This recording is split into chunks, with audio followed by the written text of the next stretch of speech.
में जो बिहार स्टेट का सेकंड पेपर होने वाला है उसी कड़ी में वीडियो अपलोड किया जा रहा था। ये उसी कड़ी का ये अगला वीडियो है जिसमें हम देखेंगे विश्व के इतिहास से रिलेटेड क्वेश्चन। हम लोगों ने इससे पहले देखा था आधुनिक भारत के इतिहास, वो क्वेश्चन भी किसी ना किसी प्रीवियस ईयर में आए हुए थे। वैसे ही प्रकार ये विश्व के इतिहास का क्वेश्चन है जो अब तक विभिन्न परीक्षाओं में ये पूछे जा चुके हैं और इनका आंसर कहाँ से तैयार किया गया है तो एनसीईआरटी और एससीईआरटी की पुस्तक से। ये आपके एग्जाम के लिए काफ़ी लाभदायक होगा। अगर आप अपना पढ़ाई कहीं से भी कर रहे हैं तो ऑब्जेक्टिव क्वेश्चन की प्रैक्टिस आप हमारे साथ जुड़ के कर सकते हैं। आइए देखते हैं क्वेश्चन नंबर 1। विश्व के इतिहास में पहली परमाणु आपदा कब हुई? तो अमेरिका के द्वारा सेकेंड वर्ल्ड वार में 2 एटम बम गिराया गया था 6 अगस्त 1945 और 9 अगस्त 1945 को जापान के 2 प्रमुख शहरों पे।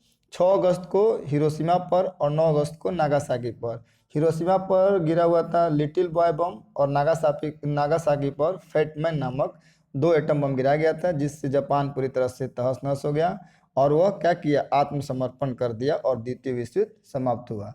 तो इस प्रकार हम क्या कर सकते हैं, पहली परमाणु आपदा 6 अगस्त 1945 को और दूसरी आपदा 9 अगस्त 1945 को। पहला का क्या हो जाएगा, डी। आगे देखते हैं क्वेश्चन नंबर 2। 18वीं शताब्दी में किस देश ने जर्मनी पर शासन किया था? किसने किया? तो ऑस्ट्रिया ने किया था। राज्य पृथ्वी पर ईश्वर का अवतार है, यह कथन किस विचारक का है? ये हो जाता है हेगेल का। तो राज्य किसे कहा जा सकता है? तो राज्य होने के लिए उसमें 4 तत्वों का होना जरूरी है। कितने तत्वों का? 4 तत्वों का होना जरूरी है।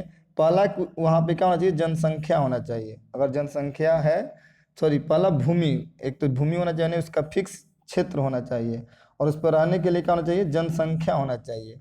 जब लैंड हो गया, जनसंख्या हो गया, तो तीसरा क्या होना चाहिए? वहाँ पे एक सरकार होना चाहिए, नियम कानून। और चौथा क्या होना चाहिए? संप्रभुता।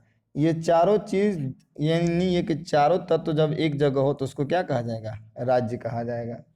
आगे देखते हैं क्वेश्चन नंबर 4। इटली ने आक्रमण कर किस देश को जीता था? तो इटली ने आक्रमण करके अबिसिनिया को जीता था। अबिसिनिया पुराना नाम है, अब इसको इथियोपिया कहा जाता है। क्या कहा जाता है? इथियोपिया। आगे देखते हैं प्यूनिक युद्ध के मध्य लड़े गए थे। प्यूनिक युद्ध कालांतर में टोटल 3 प्यूनिक युद्ध हुए थे, तीनों के तीन रोम और कार्थेज के बीच। किसके बीच हुआ? रोम और कार्थेज के बीच। और तीनों के तीनों युद्ध में कौन विजयी हुआ? तो रोम विजयी हुआ। आगे देखते हैं क्वेश्चन नंबर 6। निम्न में कौन सा वर्ग तृतीय स्टेट का हिस्सा नहीं था? तो फ्रांस की जब क्रांति हुई तो फ्रांस की क्रांति के समय फ्रांस में 3 स्टेट हुआ करता था। पहले स्टेट में कौन आते थे? पादरी आते थे। और दूसरे स्टेट में कुलीन वर्ग आते थे। और तीसरे स्टेट में भी 3 वर्ग बटा हुआ था, जो मजदूरी कृषक और पालन करते थे। और दूसरा होता था कि वैसे कृषक जिसके पास जमीन हो, और तीसरा जिसके पास जमीन नहीं होता था। तो ये तीसरे स्टेट का हो जाता था। तो पहले देख ले प्रथम स्टेट और द्वितीय स्टेट। तो प्रथम स्टेट में आता था कौन? पादरी आता था। इसमें पूछा कि तृतीय स्टेट का हिस्सा नहीं था, तो पादरी क्या हो जाएगा? तृतीय स्टेट का हिस्सा नहीं होगा। आगे देखते हैं क्वेश्चन नंबर 7।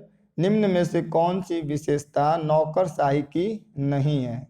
तो ये हो जाएगा स्वैच्छिक सदस्यता।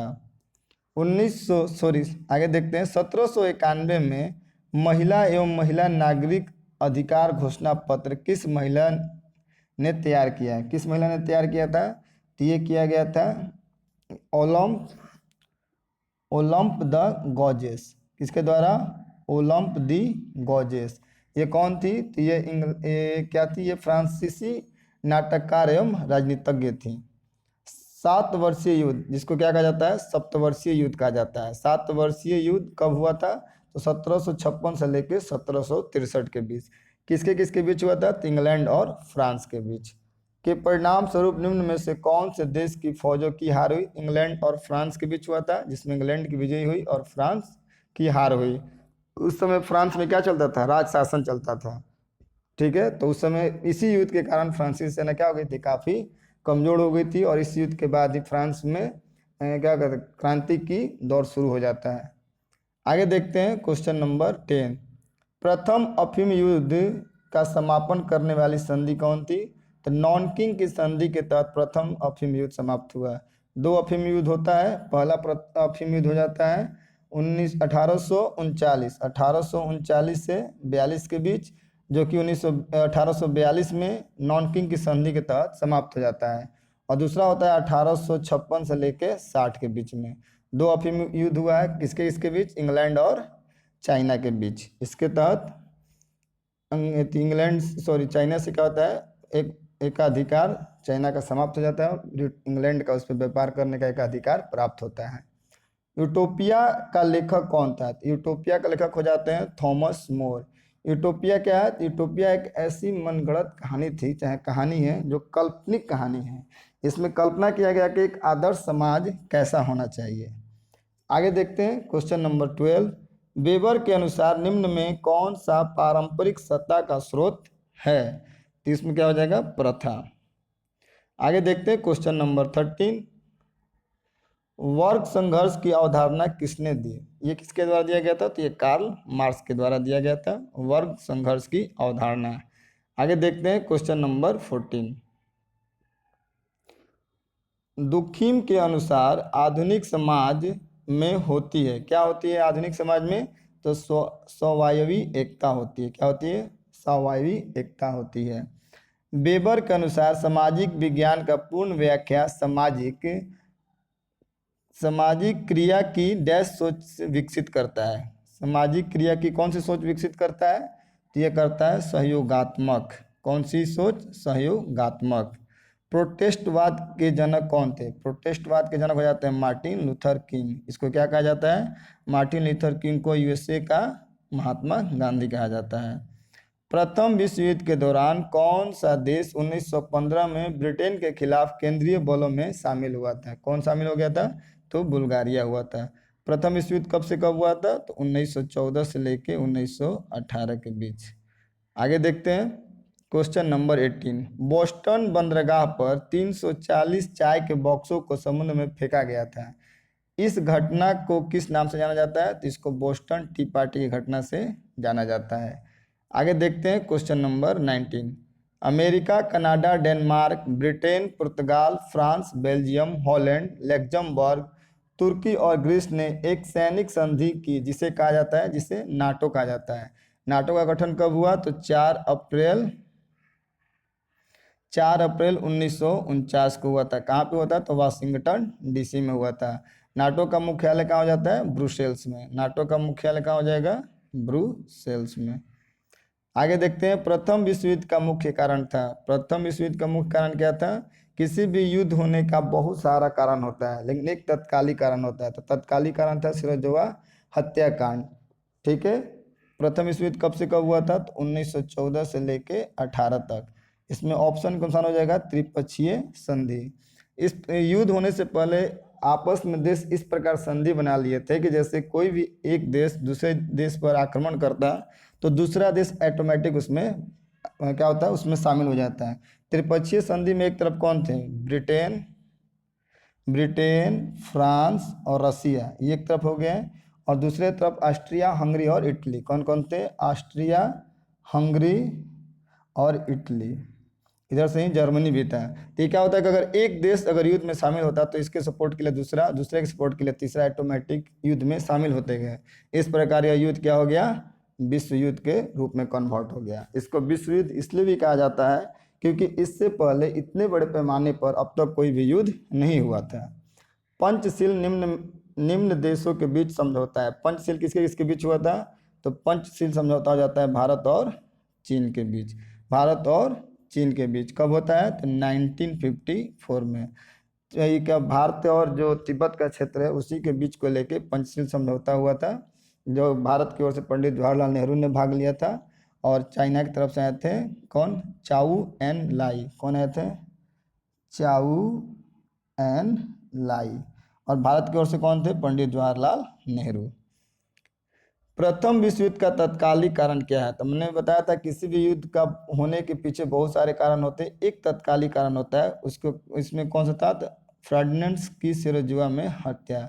ये ऑस्ट्रिया के राजकुमार थे जो कहाँ गए हुए थे? सिरोजुआ में। इनको दिन दहाड़े इनके और इनके वाइफ और इनके बच्चे क्या किया जाते हैं? बम से उड़ा दिया जाता है। यही क्या हो जाता है? प्रथम विश्व युद्ध के तत्कालिक कारण बनता है। कल्चरल रिवॉल्यूशन के समय कम्युनिस्ट पार्टी ऑफ चाइना के प्रमुख कौन थे? ठीक है। कल्चरल रिवॉल्यूशन के समय कम्युनिस्ट पार्टी ऑफ चाइना के प्रमुख कौन थे? तो माओ जेडोंग। कौन थे? माओ जेडोंग। आगे देखते हैं क्वेश्चन नंबर 24।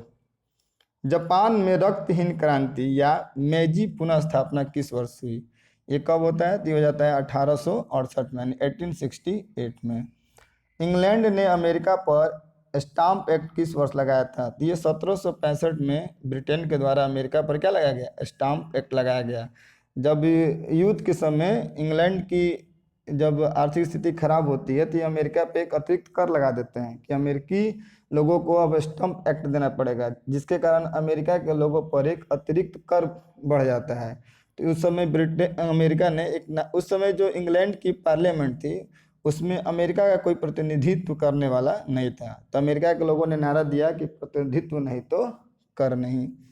आगे देखते हैं, निम्नलिखित में से कौन सा एक उपनिवेशवाद के उदय का अत्यधिक उपयुक्त कारण है? तो औद्योगिक क्रांति। अगर औद्योगिक क्रांति होगी तो कच्चे माल की आवश्यकता होगी, फिर जब कच्चे माल से अगर माल तैयार होगा तो उसको बाजार में पहुंचाने की आवश्यकता होगी, तो ये उपनिवेशवाद का सबसे बड़ा कारण है। आगे देखते हैं क्वेश्चन नंबर 27।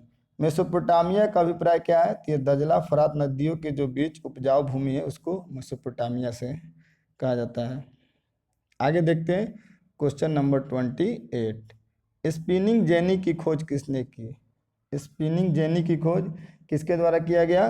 तो जेम्स हॉरग्रीव्स के द्वारा। किसके द्वारा? जेम्स हॉरग्रीव्स के द्वारा। आगे देखते हैं क्वेश्चन नंबर 29। भारत की विदेश नीति आधारित है। भारत की विदेश नीति किस पे आधारित है? तो ये गुट निरपेक्ष आंदोलन पर, यानी गुट निरपेक्ष की जो नीति, गुट निरपेक्ष का मतलब होता है हम किसी भी गुट का सपोर्ट नहीं करेंगे, यानी किसी भी गुट में शामिल नहीं होंगे। तो ये गुट निरपेक्ष गुट निरपेक्ष का जो पहला मीटिंग हुआ था, कब हुआ था? 1961 में। कहाँ पे हुआ था? तो बेलग्रेड में। ठीक है। और 61 के बाद 1962 में ही भारत चीन के बीच युद्ध हो जाता है। उससे पहले जवाहरलाल नेहरू जी ने नारा दिया था कि हिंदी चीनी भाई भाई, और चाइना क्या करता है? विश्वासघात करके 62 में युद्ध कर देता है, और जिसमें भारत की हार होती है। और इस सदमा को बर्दाश्त न करने के कारण कुछ समय बाद पंडित जवाहरलाल नेहरू की क्या हो जाती है? मृत्यु हो जाती है। आगे देखते हैं क्वेश्चन नंबर 30। ब्रिटेन द्वारा चीन विजय की शुरुआत हुई थी। ब्रिटेन के द्वारा चीन की, तो ये होता है अफीम युद्ध से। ब्रिटेन और चीन के बीच 2 अफीम युद्ध हुआ। पहला होता है 1839 से लेके 42 तक, और दूसरा होता है 1856 से 60 तक। 56 से 60 तक। 3942 में जो होगा ये नॉनकिंग की संधि, क्या होता है? नॉनकिंग की संधि के तहत समाप्त होता है, और दूसरा 1856 से 60 के बीच। आगे देखते हैं क्वेश्चन नंबर 31। निम्न में से कौन सी संधि यूरोप में साम्यवाद को रोकने के लिए बनाई गई? तो ये नाटो बनाया गया था। नाटो की स्थापना कब हुई थी? 4 अप्रैल 1949 को। कहाँ पे? तो वाशिंगटन डीसी में।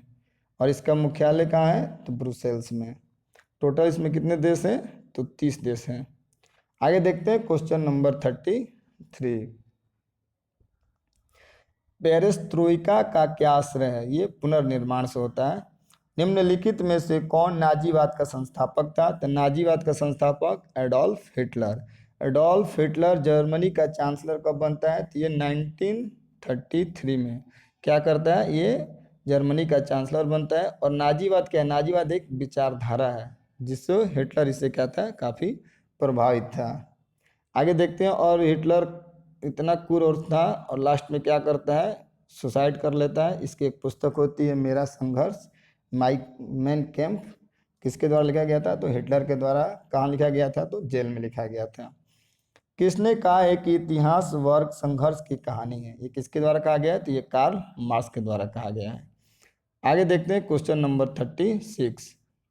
निम्नलिखित में से कौन सा यूरोप में सामंतवाद के उदय का प्रमुख कारण था? कहाँ पे? यूरोप में पूछ रहे हैं। तो हो जाएगा रोमन साम्राज्य के पतन के पश्चात बर्बर राज्यों की क्या? स्थापना। ये क्या था? यूरोप में सामंतवाद के उदय का प्रमुख कारण था। आगे देखते हैं क्वेश्चन नंबर 37। निम्न में से किस यूरोपीय जाति को इंडोनेशिया में प्रभुत्व जमाने में सफलता मिली? कहाँ पे? तो इंडोनेशिया में। इंडोनेशिया में कौन गए? डच गए। जबकि अंग्रेज, पुर्तगाली और फ्रांसीसी भारत पे ही ध्यान केंद्रित कर रहे थे, जबकि डच इंडोनेशिया पे। आगे देखते हैं क्वेश्चन नंबर 38।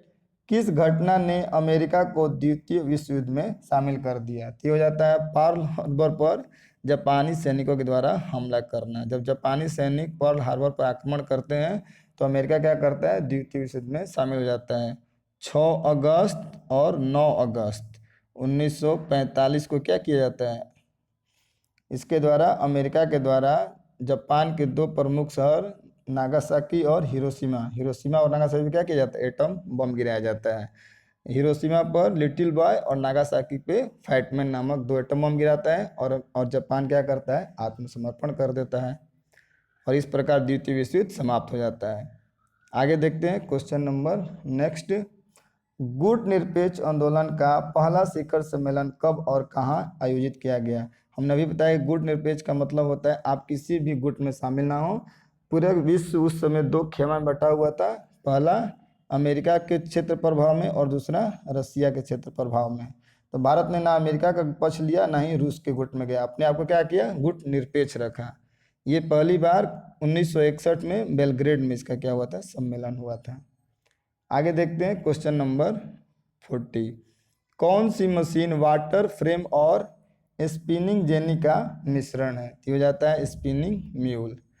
1950 के पहले हिंद चीन में कौन से देश शामिल होते थे?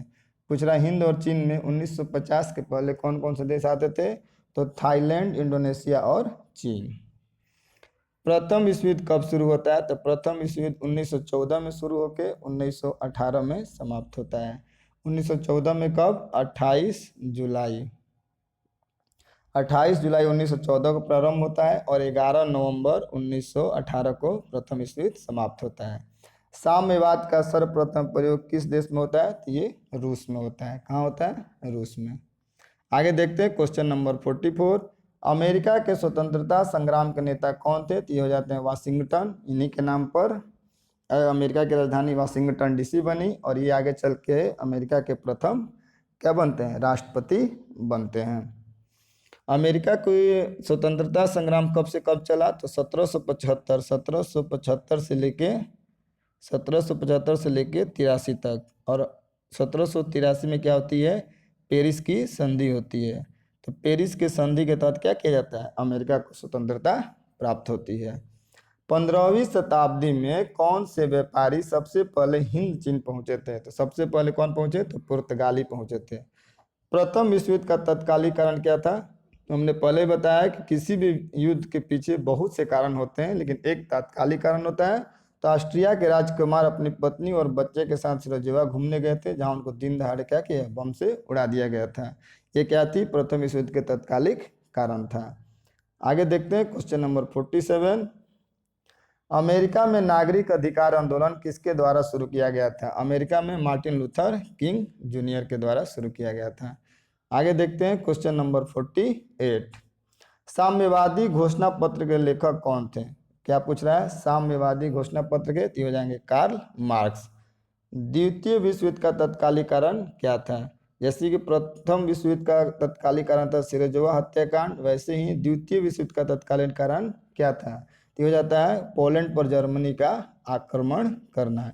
इसी के साथ सेकेंड वर्ल्ड वॉर क्या होता है? समाप्त हो जाता है, जो 1939 से लेकर 1945 तक चलता है। आगे देखते हैं क्वेश्चन नंबर 50। द्वितीय विश्व युद्ध में 1 सितंबर 1940 को पोलैंड पर किसने आक्रमण किया? तभी हमने पढ़ा कि एडोल्फ हिटलर द्वारा यानी जर्मनी के द्वारा पोलैंड पर आक्रमण करना ही प्रथम विश्व युद्ध का तत्कालिक कारण था। टोटल 53 क्वेश्चन है। देखते हैं क्वेश्चन नंबर 51। सर्वप्रथम यूरोपियन व्यापारी जो हिंद चीन आए थे, सबसे पहले कौन आए? ये पुर्तगाली आए थे। आगे देखते हैं प्रसा के राजा विलियम प्रथम को कहाँ जर्मनी का सम्राट घोषित किया गया? कहाँ पे किया गया था? ये वर्साय में किया गया था। इस प्रकार अंतिम क्वेश्चन है, टोल्स्टॉय ने अपनी समाधि के विषय में कहा, क्या कहा? कि निर्धन से निर्धन के समान होना चाहिए। इस प्रकार टोटल 50 क्वेश्चन जो वर्ल्ड हिस्ट्री से थे। आपको पता है कि जो स्टेट का सेकंड पेपर होगा उसमें वर्ल्ड हिस्ट्री भी पढ़ना है। इस प्रकार वर्ल्ड हिस्ट्री के जो भी इम्पोर्टेंट क्वेश्चन थे जो किसी ना किसी एग्जाम में आए थे उसका कलेक्शन था। अगर आपको किसी आंसर पे डाउट लगता है तो आप यहाँ से उसका आंसर मिलाकर भी देख सकते हैं। तो बहुत जल्द मिलते हैं अगले वीडियो में कुछ और वर्ल्ड हिस्ट्री के इम्पोर्टेंट क्वेश्चन को लेके और दूसरा मॉडर्न हिस्ट्री का ऑब्जेक्टिव क्वेश्चन लेके। अगर आपको यह हमारा प्रयास अच्छा लगता है तो आप हमारे चैनल को सब्सक्राइब करें और हमारे वीडियो को लाइक करें। देखने के लिए आपका बहुत बहुत धन्यवाद।